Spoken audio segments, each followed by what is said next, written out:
Welcome to the Vacation Equation, where I teach you how to travel on a budget. So today we're going to be talking about Southwest Airlines and how I use the Southwest low fare calendar and some basic rules of thumb to get the best airline deals. Now, as you'll see from this example, flights can range from anywhere from $490 to $158. That is a very wide range. And in this video, I'm going to teach you how to get the lowest fare possible. We will talk about the low fare calendar and when is the best time to fly, how to save on baggage costs, assigned seating through Southwest Airlines.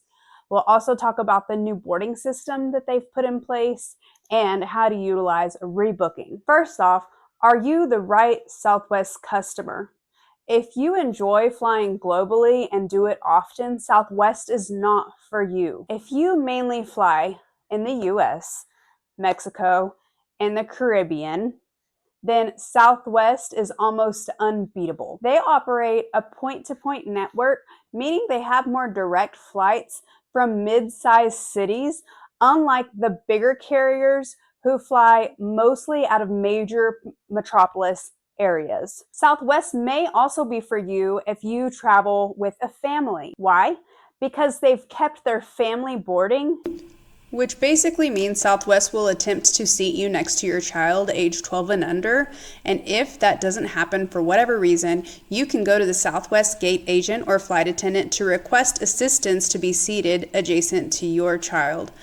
Also, if they can't accommodate that request, you will be put on the next flight with adjacent seating if available. And Companion Pass, which is still arguably the best deal in travel, allowing a family member to fly with you basically for free. I'm currently working on achieving my Companion Pass, and I will be doing another video on Southwest credit cards as I am over halfway to receiving my Companion Pass in only 1 month.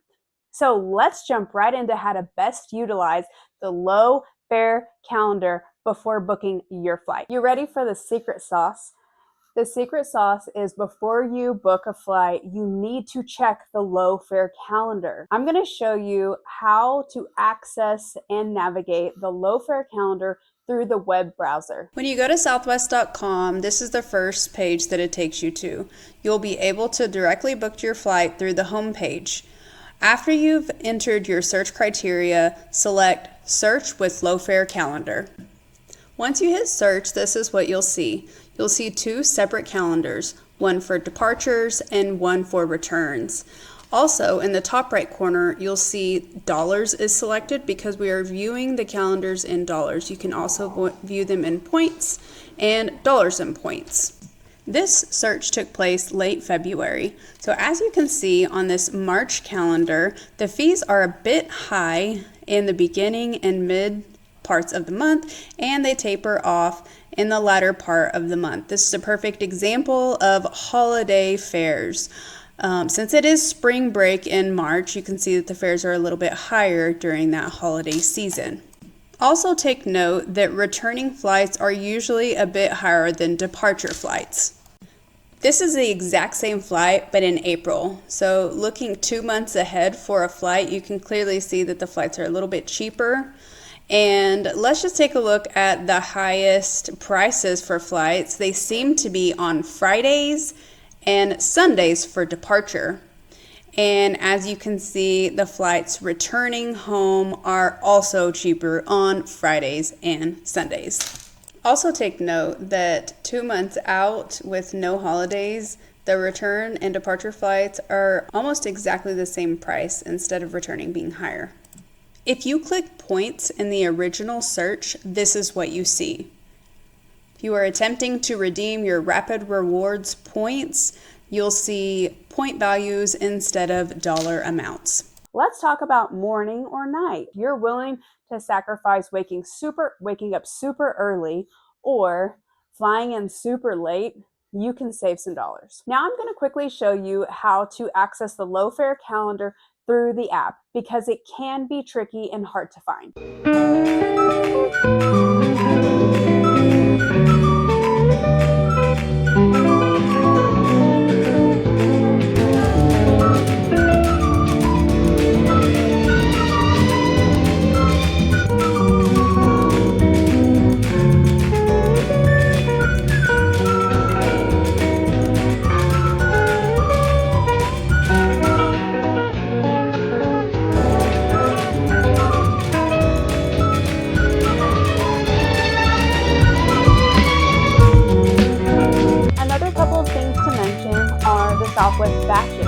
Southwest releases their flights in batches. Currently, they have flights through October 2026. The best deals are often found the minute a new schedule is released. So if you already know your travel dates for a future time and they release that new batch, then you might want to go ahead and book that flight now because it's probably the cheapest it's ever going to be. Side note, if you've flown with Southwest before, you're used to the Wanna Get Away fare.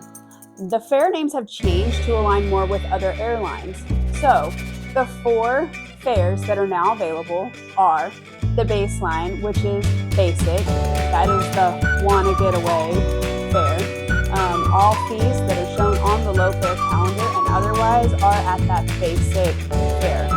The next one is choice, and that's the standard option, which we'll talk more about later. We also have choice preferred, which is where you're really going to get your better seating and boarding options. And then there's the choice extra, which allow you extra legroom seats and 2 free bags.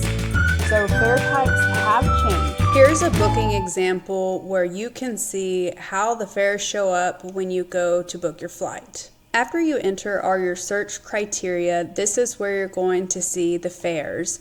So you'll select your times for departure and return. On this flight, you can see that choice is $40 more than the basic fare. I want you to disregard the card member benefits because I do have a Southwest credit card. I get more benefits than a basic fare member without a credit card. If you'll look at the choice preferred is $120 more than the basic fare, and the choice extra is $180 more than the basic fare. Click Compare Fare Details in order to see more details about what each fare includes.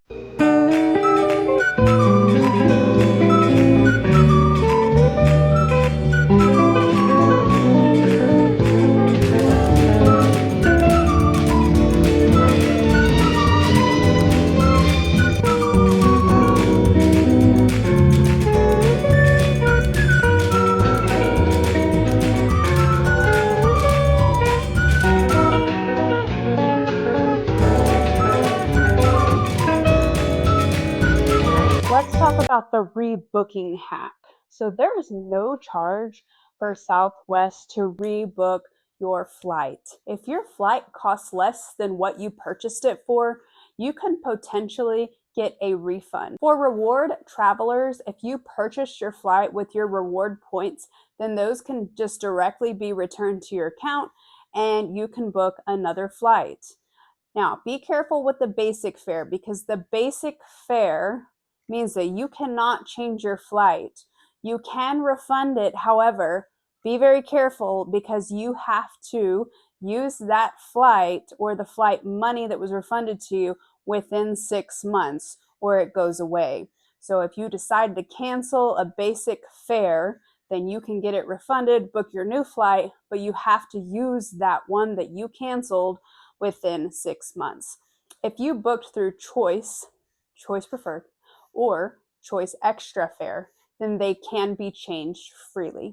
Let's talk baggage. Baggage is no longer free. The first bag to check in is $35 and the second bag is $45. So the old strategy was find the cheapest day, book it, and bring your bags. The new strategy is use the calendar to find the lowest fare. Then you have to calculate if the choice fare is cheaper than buying the basic fare plus the bags separately. So I'm going to show you an example of this here. This is the example from before where choice was $40 more than the basic fare. So in this example, it would not be worth it to upgrade to choice for a baggage fee alone because the baggage fee is $35 for a check-in bag. So you would actually be losing $5 if that was the only purpose for you to upgrade to choice. Now let's talk about how to get free checked-in bags. So one of the ways is if you book your fare through Choice Extra or Business Class Select. And so those are the only fares that still include 2 free checked bags. Now, there is a credit card loophole. So if you have a Southwest credit card, you get 1 free bag on every flight, regardless of fare, up to 8 passengers on a reservation. So this absolutely saved us last October when we took the family to Las Vegas. We were able to save over $300 in baggage fees. So just alone, that one trip, the annual fee that we pay for our card is $99. We already got our money's worth for that card. So I'll talk more about that later in a future video. Now also, I didn't know this, but upon more research, if you book a Southwest getaway or vacation, you automatically get 2 bags checked for free. So that's the feature in the Southwest app where you can book your hotel and your flight all in one transaction. And I believe it includes rental cars too. Let's talk assigned seating. As of January 27th, 2026, Southwest has moved to assigned seating. So no more lining up at the pillars. They've changed boarding classes from A, B, C to 1 through 8. And so now we have extra legroom seats available in the first 5 rows and along the exit rows.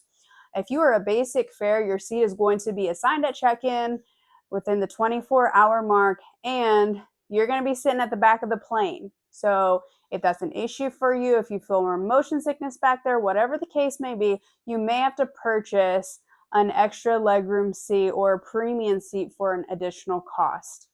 Now, if you are a credit card holder, this is a credit card loophole, you get to pick a seat up to 48 hours from departure instead of the 24 hours like the basic fares. And so you can also book seating for anyone who is on the same reservation as the card holder, meaning that you could potentially reserve seats for up to 9 individuals in your reservation. So the assignment is simple. First, always use your low fare calendar before you book flights. There are also several ways to save on checking in your bags to get free check-ins. If this helps save you money on your next trip, please hit the like button and subscribe for more travel hacks. Pro tip in 2026, if you are a frequent Southwest flyer, the Southwest credit card is a must-have. Why? Because it automatically gives you 1 free check bag, even on the cheapest basic fare, points, additional perks. That 1 baggage perk can save your family hundreds of dollars. So stay tuned. And we are going to Vegas in April. I'm going to share what we paid for our Vegas trip. Spoiler alert, it is under $100. So stay tuned for that and hit the like, hit the subscribe.